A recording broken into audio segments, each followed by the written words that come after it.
Voldemort, Master of Death? The Dark Lord's obsession with mastery. He didn't just want to live forever.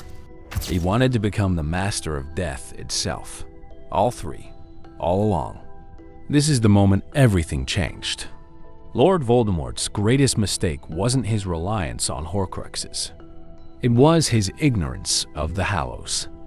He only ever sought the Elder Wand.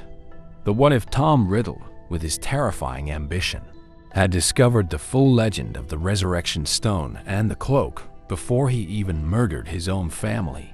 We are diving into a chilling reality where his power wasn't divided, it was absolute. Discover why, in this terrifying timeline, the Elder Wand was just the beginning. The Dark Lord's first target isn't the boy who lived. It's the one artifact that could stop him, the Invisibility Cloak. And the biggest twist? Voldemort's immediate, terrifying quest for the Hallows completely changes the one person who could truly challenge the Master of Death, Albus Dumbledore. Stay tuned to find out how a single absolute obsession rewrites the entire saga. The shift in focus happens early. While Tom Riddle still fears death, his knowledge of the Hallows provides a more elegant, more refined, and infinitely more boastful solution than tearing his soul. He now sees Horcruxes as the magic of a desperate amateur, while the Hallows are the magic of a true conqueror. His early years are spent searching for the Peverell lineage and the history of the artifacts, viewing them not as relics, but as stepping stones to godhood. He is quieter, more strategic, and far more focused on mastery than murder. With his new knowledge, he doesn't defile the Resurrection Stone by making it a Horcrux. He studies it, using it not to heal his soul, but to taunt death. He acquires the Elder Wand earlier, perhaps through a quick, calculated kill of Grindelwald or a previous wielder, knowing exactly what the wand represents. Armed with the two most visible Hallows, his power in the First Wizarding War is unprecedented. Horrors fall instantly. The Death Eaters are terrified into absolute loyalty, and Dumbledore realizes he is fighting a wizard who possesses absolute magical dominance. Voldemort's deepest obsession becomes the Invisibility Cloak. It's the only one he doesn't possess, and it's the only one that truly cheats death by allowing the user to walk with it undetected. His pursuit of the prophecy against Harry Potter now has a second, more powerful motive. The cloak belongs to the Potters, descendants of the Peverells. When he attacks Godric's Hollow, he's not just fulfilling a prophecy. He's completing his collection. He arrives at Godric's Hollow armed with the Elder Wand and the stone. He demands the cloak. When Lily sacrifices herself, the ancient protective magic still works.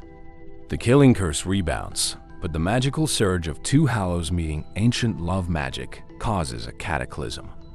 The cloak is potentially destroyed or lost, and Voldemort is still momentarily obliterated. The key difference: Voldemort's soul is intact, but his physical form is destroyed. The immediate aftermath is far more terrifying. Dumbledore quickly understands that Voldemort returned from Godric's Hollow with his soul whole. The war will be relentless. Dumbledore's focus shifts from destroying soul fragments to hiding the two remaining Hallows, the cloak, if found, and the stone, or, even more critically, ensuring Voldemort never fully recovers. Harry still carries a scar, a remnant of the rebounded curse, but it is not a Horcrux.